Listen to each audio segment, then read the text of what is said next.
पूरे हरियाणा में ही हर वर्ग और जनता में आज भारतीय जनता पार्टी के खिलाफ जन आक्रोश है। 10 साल में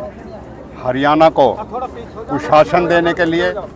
हरियाणा को विकास की राह के बजाय विनाश की राह पे चलने के लिए, बेरोजगारी चरम सीमा पे पहुंचाने के लिए, महंगाई, बेतहाशा महंगाई की बात है, कानून व्यवस्था की बार बार यहाँ धज्जियाँ उड़ाई जा रही हैं। चाहे किसान हो, चाहे छात्र हों, चाहे छात्रा हों, चाहे महिला हों, चाहे मजदूर हों, चाहे समाज के कोई भी वर्ग हो, सरपंच हों, कर्मचारी हों, चाहे जो इस प्रदेश में खिलाड़ी हो, उनका सबका अनादर करके और उनके प्रति जो भावना दिखाई है, मैं समझता हूं कि आज भारतीय जनता पार्टी के खिलाफ जो जन आक्रोश है वो देखने को मिलता है। और विकास की जो बुलंदियां छू रहा था हरियाणा, उसको विनाश पे ले जाने के लिए आज आप देख सकते हो किस तरीके से 5 किलोमीटर का लंबा जुलूस में युवाओं ने, महिलाओं ने, बुजुर्गों ने जिस तरीके से अपना आशीर्वाद, अपना समर्थन दिया, ये सूचक है इस बात का कि आज कांग्रेस के प्रति जैसे लोकसभा में विश्वास जताया गया था, कांग्रेस ने जो संघर्ष करके अपनी नीतियां और जनता की बात को हर पटल पर उठाने का कार्य किया था, उसमें विश्वास बढ़ रहा है और उसकी नीतियों में आस्था होते हुए आज कांग्रेस के लिए भारी जन समर्थन हर वर्ग का, हर समाज का, हर क्षेत्र में जो मिल रहा है। और ख़ास तौर पे मेवात में बहुत बड़ी संख्या में नए साथी जुड़ रहे हैं, उन सब का हम स्वागत भी करते हैं और उनका खैर मकदम करते हैं और विकास के वो भागीदारी होंगे। सभी ने हमें समर्थन दिया है। पंचायत के चुनाव में झगड़ा भी हुआ था, आपस में बिरादरी ने झगड़ा ख़त्म किया, झगड़ा ख़त्म करके मिल के सब ने आज यहाँ हमें आमंत्रित किया है। यहाँ शमीम सरपंच आपके सामने हैं, 5 सरपंच जो थे चुनाव लड़ते, सारे के सारे आज स्टेज पे थे। ये एक बात का सूचक है, मेवात की जनता अब की बार पार्टीबाजी से ऊपर उठ के विकास के लिए, अपने मुस्तकबिल के लिए और अपने बच्चों के भविष्य के लिए एकजुट होकर कांग्रेस का साथ देने जा रही है। वो हमारा एक पूरे देश में ईडी का जिस तरीके से अडानी को संरक्षण देने का हिडनबर्ग जो रिपोर्ट आई थी, उसमें खुलासा हुआ कि सेबी के जो चेयरपर्सन हैं वो खुद जो है भ्रष्टाचार के आरोपों के इल्ज़ाम लगे हैं, उसके खिलाफ आज ईडी में जो है गिरफ्तारी देने का पूरे देश में दिया था। और ये सरकार चाहे हमारे प्रधान उदय भान को गिरफ्तार करे, चाहे हमें करे, चाहे कांग्रेस जनों को करे, लेकिन हम जनता की आवाज़ को दबने नहीं देंगे और इस केंद्रीय सरकार हो चाहे राज्य सरकार हो, उसके भ्रष्टाचारों की पोल को उजागर करेंगे और उसके लिए कोई भी हमें चाहे कुर्बानी देनी पड़े। गाँव के समीकरण ये हैं, मेरे गांव में 4000 वोट हैं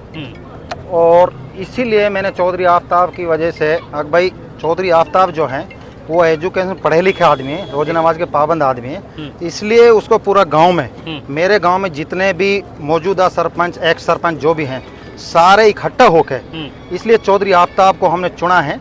भाई विकास के लिए बहुत अच्छा है, विकास कराना जानता है, इसलिए चौधरी आफ्ताब को मेरा पूरा गांव ने मिलके नहीं समर्थन दिया है। और जो मेरे गांव में पार्टीबाजी थी वो पूरी ख़त्म है, मेरे गांव में फ़िलहाल कोई पार्टीबाजी नहीं है। उसकी खास वजह यह है, जो आदमी किसी की सुनता नहीं, जो आदमी खाता और घुर्राता है, वो आदमी क्या विकास कराएगा, इसलिए उससे हमने यही सोचा है इससे दूर रहें, वो अपनी जगह, हम अपनी जगह। चौधरी आफ्ताब को इसलिए चुना है हमने, अब चौधरी आफ्ताब के पास कोई भी बच्चा, आम बच्चा कोई भी जाके उसके पास अपनी समस्या को रख सकता है, उसके सामने अपनी बात को कह सकता है और सबके साथ वो बच्चा के साथ भी खड़ा होकर चल सकता है, इसलिए हमने चौधरी आफ्ताब को चुना। एक्चुअल जो आवाम है, आवाम अभी आवाम को जब पता लगे, आवाम को इस तरीके से धमकाता है, कोई भी आदमी उसको ये नहीं कह सकता भाई तू आवाम ने वोट दिए हैं। चौधरी जाकिर हुसैन, हाँ, उसका रवैया ठीक नहीं है। देश में जिस तरीके से हालात बीजेपी ने बनाए रखे हैं, धर्म और जात के नाम पर इस देश में एक दीवार खड़ी कर दी है और इस देश को आज़ाद कराने में 36 बिरादरी के लोगों ने अपनी कुर्बानियाँ दी थी। हिंदू, मुसलमान, सिख, ईसाई ने सबने मिलकर के इस देश की आज़ादी के लिए अपनी शहादत दी थी। लेकिन बीजेपी ने जिस तरीके से हालात इस मुल्क में पैदा किए हैं, अपने राज काज को कायम करने के लिए और सत्ता में आने के लिए, हिंदू को मुसलमान से लड़ाया है, मुसलमान को हिंदू से लड़ाया है, कहीं जाट को नॉन जाट से लड़ाया है, कहीं और जात को दूसरे जात से लड़ाया है। और इस वजह से लोग अब ये समझ चुके हैं 10 साल में कि ये जो बीजेपी है और जो बीजेपी का जो मोदी जी हैं, ये कौम को आपस में लड़ा करके और ये खुद सत्ता भोग रहे हैं। इसलिए ना कोई रोज़गार है, ना कोई तालीम के इदारे हैं, ना कोई सेहत के इदारे हैं, ना कहीं कोई और सहूलियतें हैं। इसलिए लोग ये त्रस्त होकर के अब बीजेपी को ये समझ चुके हैं कि ये बीजेपी ये जलाऊ पार्टी है और ये देश में नफरत पैदा करके राज करना चाहती है। इसलिए लोग समझ करके अब लोग कांग्रेस की तरफ आ रहे हैं। यही मकसद है कि लोग अब कांग्रेस को अपार जन समर्थन मिल रहा है। का काम करती है। ये सिर्फ उनका जुमला है, ये उनका जुमला है। जिस देश का प्रधानमंत्री कब्रिस्तान और शमशान घाट की बात करता हो, जिस देश का प्रधानमंत्री हिंदू और मुसलमान की बात करता हो, वो नारा इस बात से खोखला हो जाता है, सबका साथ, सबका विकास, सबका विश्वास। इसके लिए सिर्फ एक ही एजेंडा है कि एक धर्म को दूसरे धर्म से लड़ाना, एक जाति को दूसरे जाति से लड़ाना और अपना राज कायम रखना। जाकिर साहब जिस तरीके से मोदी जी इस देश के लिए खतरा है, इसलिए जाकिर भी इस मेवात के लिए खतरा है। जाकिर साहब कैसे खतरा है? इसलिए खतरा है कि जाकिर साहब ने इस मेवात पर जब जब भी बुरा वक्त आया, चाहे जमात का मसला हो कोरोना के टाइम पर, जिस वक्त पूरे मुल्क में जमात के नाम कोरोना के नाम पर मुसलमानों को बदनाम किया गया और यहाँ तक कि मुसलमानों को अगर कहीं रोटी के नाम पर, कहीं उसकी जमातों के नाम पर, कहीं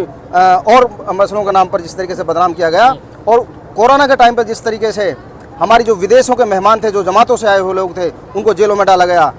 इस जाकिर साहब के कहीं कोई छाया भी नज़र नहीं आई और ये लोग अपने घरों में छुप बैठे। और उसके बाद में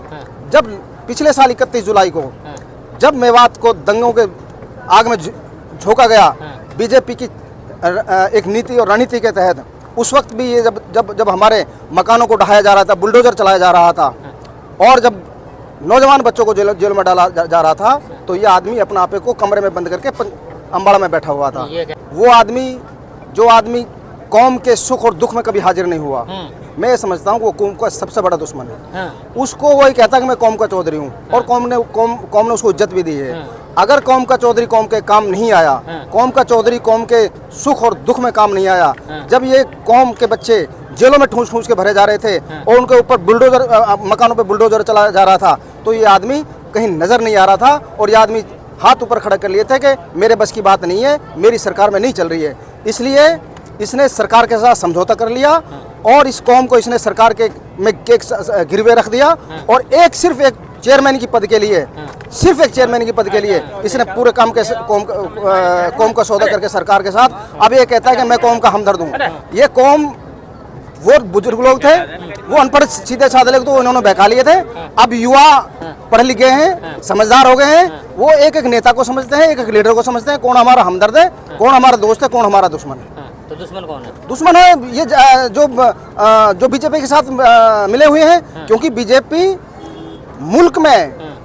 दंगा करा करके हिंदू मुसलमान के नाम पर लड़ा करके ये राज कर रही है, इसलिए ये दुश्मन है। हम ये चाहते हैं, कांग्रेस ये चाहती है कि ये देश ये सबका देश है, ये जितना हिंदू का देश है इतना मुसलमान का देश है। इस देश की आज़ादी के लिए जितना हिंदुओं ने खून बहाया उससे ज़्यादा कहीं मुसलमानों ने खून बहाया, इसलिए ये देश सबका है और इस देश में सबका हक है। लेकिन बीजेपी ये नहीं चाहती। बीजेपी कहीं दाढ़ी के नाम पर, कहीं टोपी के नाम पर, कहीं गाय के नाम पर, कहीं भैंस के नाम पर, कहीं बकरी के नाम पर मुसलमानों को चुन चुन कर मार रही है। इसलिए ये जनता समझ चुकी है, लोग जो है ना अब इनके बहकावे में नहीं आएंगे। इसलिए लोगों ने मन बना लिया है कि इनको बीजेपी को उखाड़ फेंकना है।